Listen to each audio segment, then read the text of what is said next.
Roger Ebert knew good cinema when he saw it, and the 70s gave him plenty to work with.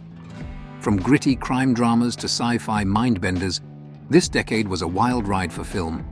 Sure, not every flick from the era aged well, but Ebert had an eye for the ones that still hold up today. An Unmarried Woman stars Jill Clayburgh as a woman who suddenly finds her perfect marriage falling apart, leaving her to figure out who she is on her own. Clayburgh scored an Oscar nod for it, and it's the best performance of a career that was cut way too short. She passed away from leukemia in 2010. Ebert praised An Unmarried Woman for being one of those rare Hollywood films that didn't lean on sexist tropes, but instead gave us something with real heart.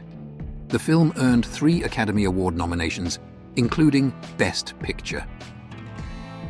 The 1973 Federico Fellini film looks and feels a lot like vintage 1960s Fellini, and that's a very good thing. It's a nostalgic look at life in a town on the Italian coast in the 1930s when Mussolini's fascism was taking hold. It's largely based on his own life and experiences, presented as a collection of stories surrounding the eclectic residents of the town. Ebert called it one of the most seductive fantasies I've ever seen. It won the 1975 Academy Award for Best Foreign Language Film, and you can watch it on HBO Max. It's almost a crime that breaking away a Best Picture nominee that was a big deal back in the day has mostly slipped off people's radar. It's a feel-good story about a working-class kid obsessed with bicycle racing and trying to win over a girl from a rich family. The film snagged 5 Oscar nominations in total. Ebert loved how it nailed the Midwest setting, calling it a rare gem that captured an America we don't often see, and even went as far as to call it a precious cinematic miracle. Robert Altman's masterpiece is a cultural cross-examination of America, warts and all. An all-star cast portrays Americans from different walks of life as they converge for a political rally in Nashville. The film, which features over 24 major characters, is many things: a character study, a musical, and a political satire. Ebert points out that the film's real appeal is the characters, not the plot points.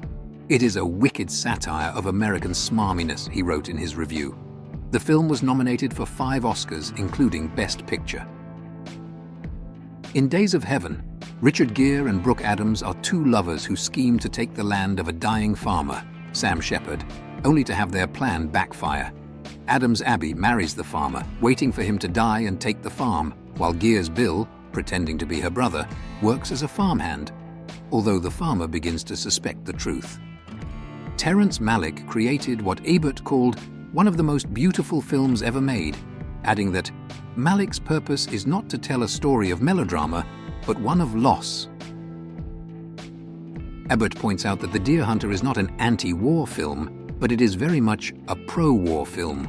Although it pulls no punches on the realities and effects of war, the film follows 3 friends, Robert De Niro, Christopher Walken, John Savage, from the Pennsylvania Rust Belt who all go to Vietnam, and the conflict utterly destroys them from the inside out. In his review, Ebert called it one of the most emotionally shattering films ever made, and the Academy agreed, as it won 5 Oscars from 9 nominations.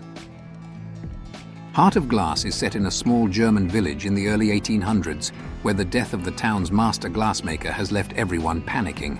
He took the secret to making his famous ruby glass to the grave. With their most prized export gone, the townspeople brace for disaster.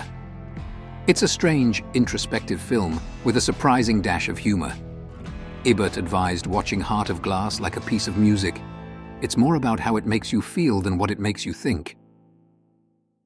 Ingmar Bergman's masterpiece is the emotional story of a dying woman whose 2 selfish, self-centered sisters come to tend to her in her final days.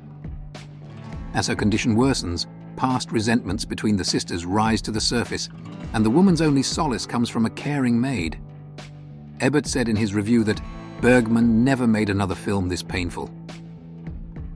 Cries and Whispers earned 5 Oscar nominations, including Best Picture and Best Director. The 1970s truly belonged to Francis Ford Coppola. After opening the decade with the Godfather films and The Conversation, he closed it with Apocalypse Now, his Vietnam opus with a Heart of Darkness spin. The drama involved in making the film is well known. but the film stands on its own as unique viewing experience, punctuated by outstanding performances from Martin Sheen and an enigmatic Marlon Brando. Ebert praised Coppola's exploration on America's attitudes towards the war and said the film's battle scenes were terrifying and exhilarating at the same time. There is a still simmering debate over whether the first or second Godfather is the better film.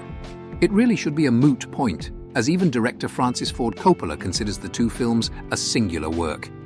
He even edited the two films together into one chronologically told story, The Godfather Saga, for broadcast television. If we must compare the two, it's hard to argue with the perfection of Godfather Part 1, but The Godfather Part 2 overcame the absence of both Marlon Brando and James Caan to deliver a darker, more emotional, more complex tale than the first.